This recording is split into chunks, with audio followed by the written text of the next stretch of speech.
Now I'd like to turn it over to Ms. Gaskins, who's going to talk a little bit about credit recovery. We're going to introduce, again, this is not for action. We're just introducing this tonight to give you an opportunity to take a look at it. We'll actually do the official first reading next month. We will, thank you. So we have studied the credit recovery policy against the uniform grading policy adopted by the State Board of Education, and also studied the model policy to understand revisions that need to be made. And so it's now not just the credit recovery policy, but the content and credit recovery policy. So content recovery is when a subset of a course needs to be recovered, maybe a unit or a series of units, versus credit recovery, where a student failed the full course and needs to recover that credit. So you can see some changes there in the policy to add content recovery, and then also the changes with student athletes and their eligibility with the NCAA, which we include in our application so that our students understand when they take a credit recovery class what the implications could be for that.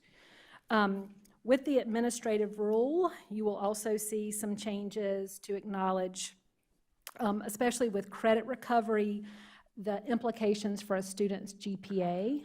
With our current policy, the student would not be impacted by that course that they failed. But now with the new uniform grading policy and the changes we're asking you to consider, that original course grade would stand, but the student would still get the credit. So it would impact the student's GPA. We are still exploring some additional revisions related to the content recovery aspect of the administrative rule. Dr. Clamp wanted to meet with a few more groups of stakeholders to get some feedback on that aspect. And so before we go to first reading, we're going to be sharing some additional notes with you for the administrative rule related to content recovery. I'd be happy to answer any questions. And again, we'll bring this to you next month for first reading.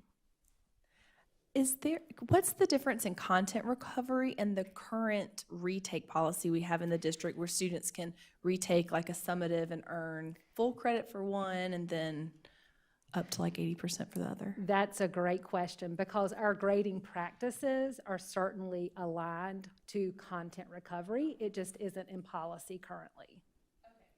So what we're currently doing will be added to policy, will basically now be policy. Our current practice would then be aligned, yes, with the Okay. policy. Yes, great question.